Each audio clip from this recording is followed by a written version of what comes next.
एक ऐसा स्कैम जो किसी के साथ हो सकता था। इस स्कैम के बारे में अगर आप जानेंगे तो आपको 100% विश्वास हो जाएगा कि इसमें मैं भी फंस जाता। यहाँ तक कि छोड़ो, मैं इतने सारे साइबर क्राइम के वीडियो ऊपर बनाता हूँ, इसमें इस तरीके का स्कैम कोई भी फंस जाएगा, क्योंकि इस स्कैम में उसके मेंटेलिटी के साथ खेला गया है।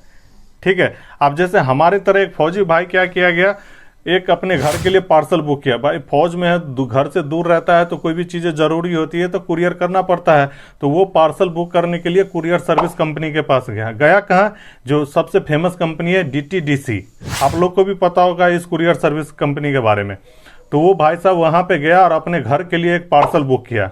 पार्सल बुक किया तो उस जब पार्सल बुक करके वो वापस अपने कैंप वगैरह में आया जहाँ पे वो रहता है, वहाँ पे आने के बाद उसके करीब 2 या 3 घंटे के बाद एक कॉल आता है। ठीक है, कॉल आने के बाद वो कहता है कि जो आपका पार्सल है वो डिलीवरी नहीं हो सकता है। तो भैया पूछा, भाई क्यों नहीं डिलीवरी हो सकता है, ऐसा क्या हो गया?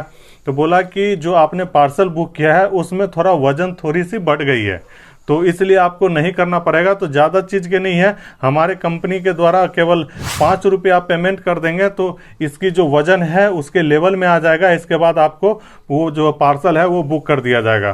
तो वो थोड़ा सा सोचा, मैं बोला यार चलो 5 रुपये की बात है तो पेमेंट कर देते हैं।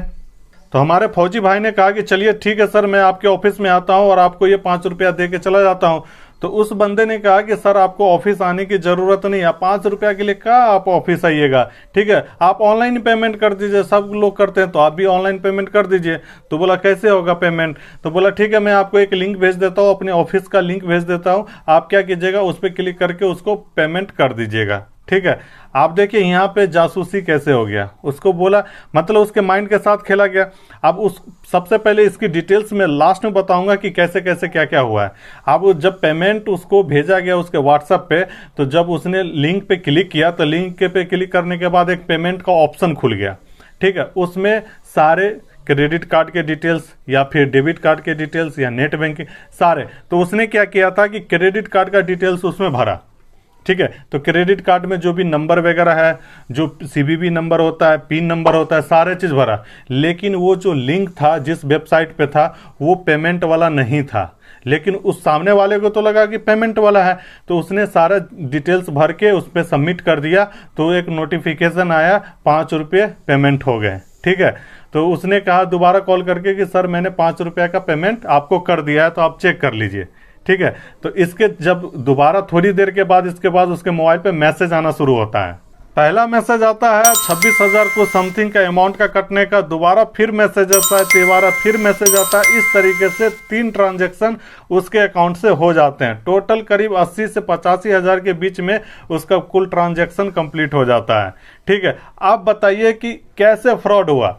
अगर आप लोग को समझ में नहीं आया है तो डिटेल्स में बताता हूं कि कैसे फ्रॉड हुआ ये। देखिए, सबसे पहले लिंक पे क्लिक करके सारा डिटेल्स उससे लिया गया। जब भी लिंक पे आप कोई भी पेमेंट ऑप्शन पे जाते हैं तो आपको क्रेडिट कार्ड डिटेल्स या ATM कार्ड डिटेल्स भरना होता है, उस पर नाम क्या है वो भरना होता है, उस पर CVV नंबर क्या होता है, पिन नंबर क्या होता है वो भरना होता है। ठीक है, तो ये लोग क्या करते हैं, एक ऐसी वेबसाइट या ऐसा कुछ जनरेट करते हैं, वेबसाइट ही समझ लीजिए, जनरेट करते हैं कि सारा डाटा उसके पास आ जाता है। ज़्यादातर ये गूगल फॉर्म का इस्तेमाल करते हैं। जब गूगल फॉर्म में कोई भी चीज़ फिलअप करेंगे तो सारा डिटेल्स सामने वाले के पास चला जाता है। अब देखिए, जब सारा डिटेल्स उसके पास चला गया तो क्या वो उसने अपने बैंक में अकाउंट में ट्रांसफ़र लेता है? नहीं।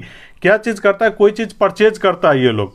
ठीक है, सामने वाले का कार्ड का इस्तेमाल करके कोई चीज़ शॉपिंग वगैरह या परचेज वगैरह कर लेता है, ताकि वो लोग भी उसमें फंसे नहीं। क्योंकि अगर डायरेक्ट बैंक को ट्रांसफ़र होगा तो पता चल जाता है कि कौन से बैंक में गया है ना। इसीलिए ये लोग वर्चुअल बैंक का भी इस्तेमाल करते हैं या फिर ऑनलाइन परचेजिंग भी करते हैं। इस तरीके का ये लोग इस्तेमाल करते हैं। जब बैंक कार्ड का सारा डिटेल्स उसके पास चला जाएगा तो भैया कोई भी तो पेमेंट कर देगा ना। फिर आपके माइंड में एक बात आएगी कि जब OTP नहीं देंगे तो पेमेंट होगा कैसे? तो आपको मैं क्लियर बता देता हूं, ऐसे ऐसे वेबसाइट है और ऐसे ऐसे इंटरनेशनल ट्रांजैक्शन होता है। इंटरनेशनल की बात कह रहा हूं, जहां पे OTP की जरूरत नहीं है। जो CVV नंबर होता है ना, वही पिन नंबर हो जाता है, उसी से डायरेक्ट पेमेंट हो जाता है। ठीक है, क्रिप्टो करेंसी वगैरह खरीदना है तो ये सारे इंटरनेशनल पेमेंट होते हैं, तो इससे वो चीज़ इसका इस्तेमाल कर लेते हैं। ठीक है, तो इस चीज़ में मत रहिएगा कि OTP की जरूरत पड़ेगी। बिना OTP के भी आपके बैंक अकाउंट खाली हो जाता है। ठीक है, लेकिन अब बात आती है कि सारा खेल कैसे हुआ। सबसे पहले उसने पार्सल बुक किया, उसके माइंड के साथ खेला गया यहाँ पे कि भैया जब मैं पार्सल बुक कर रहा हूँ और तुरंत मेरे पास कॉल आएगा थोड़ी देर में कि आपका कुछ ऐसे ऐसे हो गया है, तो विश्वास तो हो ही जाएगा ना। ठीक है, तो ये तो स्कैम, सिंपल सी बात है, विश्वास तो हो ही जाएगा। और जब विश्वास हो गया तो उसके दिमाग के साथ खेला गया या नहीं खेला गया, ये स्कैम किसी के साथ हो सकता था। तो आज दिन के बाद जब भी ऐसा होता है तो भैया ऑनलाइन पेमेंट मत करना, किसी भी लिंक पे पेमेंट मत करना, जो उसका एक्चुअल सर्विस केयर सेंटर है उसी पे पेमेंट करना। आज अगर इसके साथ हो गया, कल आपके साथ हो सकता है। अगर कभी भी ऐसा हो जाता है, तुरंत 1930 पे कॉल करके साइबर क्राइम नंबर में इसका कंप्लेंट दर्ज करा देनी है, आधे घंटे के अंदर ही हो सकता है आपका मिल जाए।